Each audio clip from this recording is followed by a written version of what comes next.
There is a prayer about money that most faithful people have never said out loud in church, not because it is wrong, but because it feels too honest, too raw, too close to something they were taught not to want too much of. And yet, they have prayed it privately in the quiet of their own hearts. Lord, I have been faithful. I have given when I had a little. I have trusted you through seasons where the numbers did not add up, and somehow we made it through anyway. And here is what God wants that person to know today. The financial blessing is not lost. It is not forgotten. It is not withheld because you are unworthy. It is being held until something in you is ready to receive it without being destroyed by it. And what he requires first is not more striving. It is something quieter, something deeper, something most people overlook entirely. And that's exactly what we're unpacking today on the Wiser Hour. Welcome to the Wiser Hour. Today we are talking about something that touches every faithful person who has believed God for financial breakthrough. What God requires in you before he releases the financial blessing he has prepared for you. And by the end of this conversation, you are going to understand why the blessing has not arrived yet, and why that is not a rejection, it is a protection. God is not withholding from you, he is preparing you. And the preparation is specific, it is intentional, and it matters more than most people realize. This matters especially for those who have walked in faith for many years, who have been faithful stewards of little and are ready to be trusted with more, because the blessing God releases in the latter years of a faithful life carries a particular weight, and it requires a particular readiness. If this channel has been speaking to something real in your life, subscribe. We are here every week for those who are still standing, still believing, still pressing forward in faith. All right, let's get into it. Long before the modern world had language for wealth and what it does to people, wisdom traditions in every culture that took the inner life seriously noticed the same pattern. They observed it in kings and merchants and farmers and servants alike. That sudden abundance received by someone whose character was not yet ready to carry it almost always produced the same result. Not flourishing. Destruction. Not of the money itself, but of the person. The wealth arrived and revealed what was already there. If pride was present, it became arrogance. If insecurity was present, it became performance. If fear was present, it became hoarding. The blessing magnified what was already in the soul, for better or worse. That is a sobering observation, because most people think of financial blessing as a solution to their problems. And here, these wisdom traditions are saying it is actually a revealer of them. Exactly. And that is not a reason to fear the blessing. It is a reason to take seriously what God is doing in you before it arrives. Because the same teachers who documented the danger also documented the pattern of those who received abundance and flourished in it. And without exception, those people had been through something first. A stripping away, a season of testing, a period where their character was refined in ways that prosperity alone could never have produced. You know what this looks like at this stage of life? You have watched people receive financial blessings and change, not always for the better. You've seen what money does to families, how it can divide people who are close, how it can shift relationships, how it can quietly replace humility with something harder and colder. And somewhere in watching that, you made a quiet decision. You would rather have peace than prosperity if prosperity cost you your soul. And God heard that decision. That quiet commitment to character over comfort, he did not miss it. And it is one of the very things he has been building in you that makes you someone he can trust with more. So, why does it still take so long even when the character seems to be there? Because character is only part of what God is building. Look at Solomon. When God appeared to him and said, "Ask for whatever you want and I will give it," Solomon did not ask for riches. He asked for wisdom, for a discerning heart, for the ability to lead and judge and steward well. And God said, "Because you asked for this and not for wealth or the lives of your enemies, I will give you what you asked for, and I will also give you what you did not ask for, riches and honor such as no king has had before." The wisdom came first. The wealth followed the wisdom. God does not waste anything, not the patient years, not the faithful ones. And Solomon could not have managed what God gave him without first having what he asked for. The sequence matters. Wisdom before wealth, character before currency, discernment before abundance.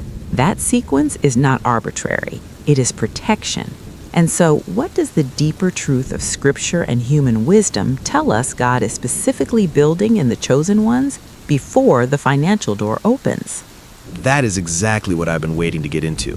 There is a specific kind of work that God does in the soul of a person he is about to trust with financial increase. And it is not the work most people expect. It is not more discipline, though discipline matters. It is not more prayer, though prayer is essential. It is something more interior than either of those things. It is the quiet dismantling of every unhealthy relationship the person has with money itself, the fear of it, the worship of it, the shame around it, the desperate need for it to prove something about their worth. That is uncomfortably specific. Because most faithful people would say they do not worship money. They would say they have learned to trust God with their finances. But underneath that, there are often feelings that run much deeper. The sense that financial struggle means God's disapproval, the belief that abundance belongs to other people, more deserving people, the quiet shame of not having more after so many years of faithful giving. And God will not release the blessing on top of those beliefs, not because he is withholding in punishment, but because those beliefs would corrupt the blessing before it could fulfill its purpose. A person who secretly believes their worth is tied to their financial status will not be able to carry abundance with humility. They will perform it, they will use it to prove something, and the blessing will become a burden instead of a gift. So, what you're saying is, God is not just preparing the blessing for us, he's preparing us for the blessing. And those are two very different timelines. Completely different. And the preparation he is doing in this area is deeply personal. There are seasons of your life that nobody knows about. What financial struggle cost you. The moments you sat at a kitchen table with bills you could not pay and prayed with everything in you and trusted God anyway. The times you gave when giving was genuinely sacrificial, not convenient, sacrificial. God saw every single one of those moments, and he was using every one of them to build something in you that cannot be produced any other way. I think what stops most people from recognizing this is that the preparation does not feel like preparation. It feels like lack. It feels like delay. It feels like everyone else is moving forward while you're standing still. And that feeling is real, and it deserves to be honored. But Scripture speaks directly to it. The book of Deuteronomy records God saying to his people, I led you through the wilderness these 40 years to humble you and to test you, to know what was in your heart, whether you would keep my commandments or not. The wilderness was not punishment, it was preparation. God needed to know and needed them to know what was in their hearts before he brought them into a land of abundance, because abundance without the wilderness would have destroyed them. The cost of receiving the blessing before the preparation is complete is real then. It's not just that you miss out on something, it's that you could be damaged by the very thing you prayed for. If you have been faithful through a long financial wilderness and you're still standing, still trusting, drop it in the comments. We want to hear from you. Tell us how long you've been believing. You're not alone in this. Because here's what the preparation produces that nothing else can. It produces a person who will receive the blessing with open hands, who will hold it as a steward, not an owner, who will know with absolute clarity that it came from God and that it belongs to God's purposes. And that person is someone God can trust with generational abundance. So, what does it actually look like to cooperate with this preparation in real, practical, faithful terms? What we are talking about is not waiting passively for God to do something. It is actively cooperating with the work he is already doing.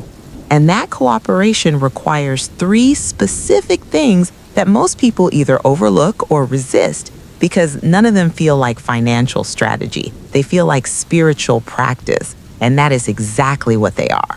I want to acknowledge something before we get into these, because for someone who has been in a financial wilderness for a long time, being told that the answer is more spiritual practice can feel dismissive. Like the practical reality of tight finances is being spiritualized away. We're not doing that today. The practical is real, and so is this.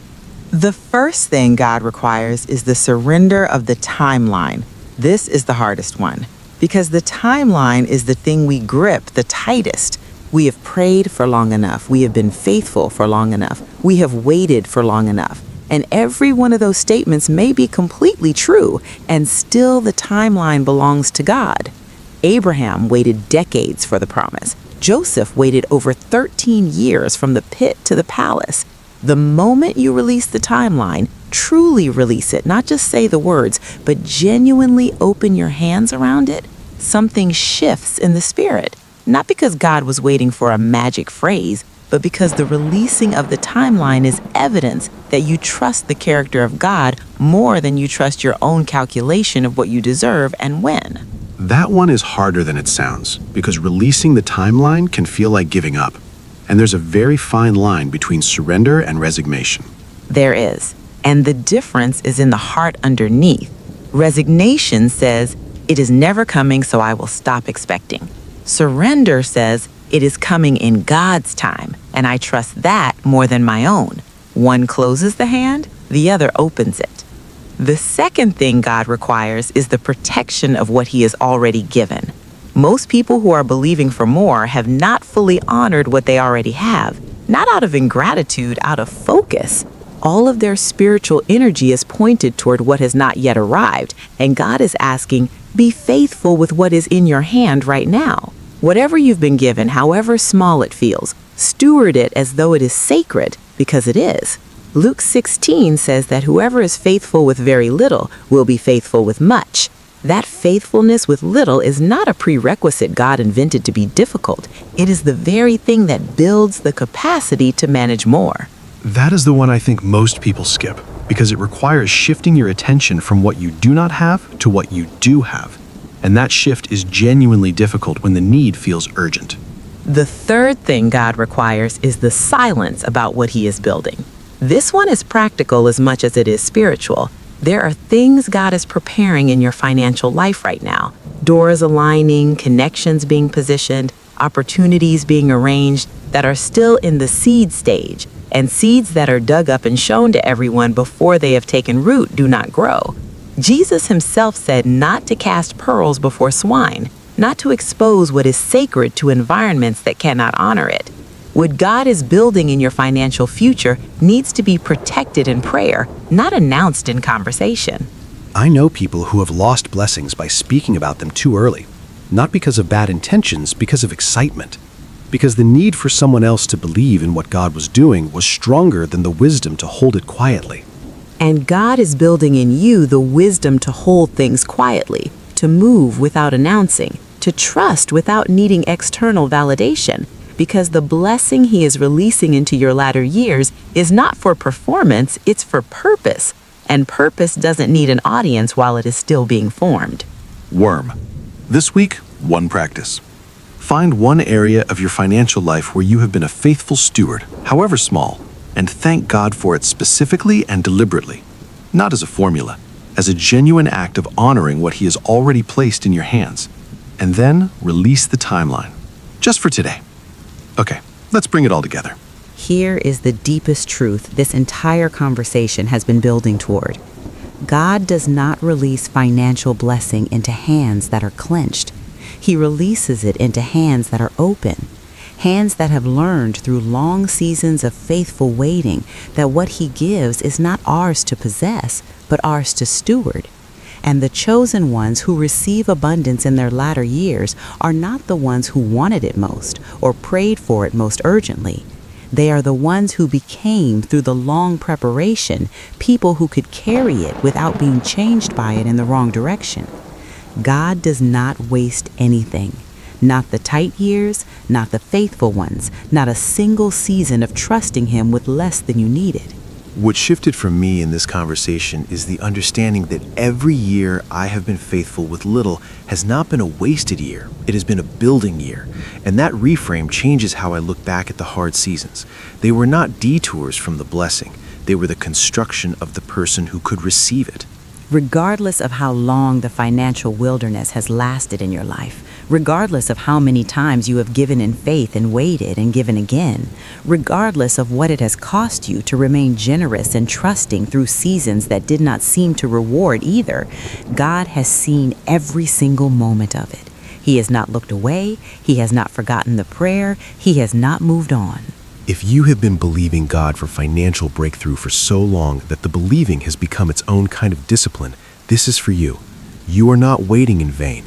What God is building in you in this season is inseparable from what He is about to release to you. The requirement He placed on the blessing was never meant to keep it from you. It was always meant to keep you whole, to keep you grounded in Him when the abundance arrives, because He wants you to still be you when the door opens. He spent too long building you to lose you to the very blessing He prepared. And maybe the most faithful thing a chosen one can say in this season is simply, Lord, I trust you with the timing. I trust you with the method. I trust that what you release will be exactly what I need at exactly the moment I am ready to carry it well. Make me ready. That prayer, prayed honestly, is one of the most powerful things you can bring before God because it invites Him to complete the work rather than rushing past it. What does this bring up for you? How long have you been standing in faith for financial breakthrough? Drop it in the comments. This community stands with you. We read every single one. And that brings us to our closing thoughts. Today we walked through the truth that what God requires before He releases the financial blessing is not more striving, not more performance, not more proof that you deserve it. It is the surrender of the timeline, the faithful stewardship of what is already in your hands, and the wisdom to protect in silence what He is still building. These are not obstacles between you and the blessing. They are the blessing being formed in you. Because the person who receives it and the person who is ready to carry it well are meant to be the same person. And the line I will carry from today: God does not release financial blessing into hands that are clenched. He releases it into hands that are open. You have been faithful through a long road. That faithfulness is not invisible to God. It never has been. And what He is preparing to release into your latter years has your name on it because He spent all this time preparing you to receive it without losing yourself in it.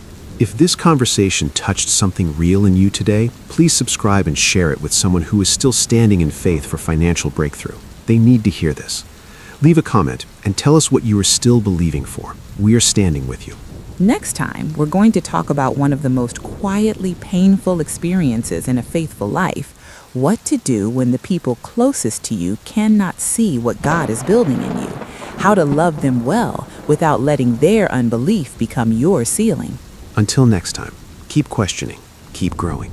This is the Wiser Hour.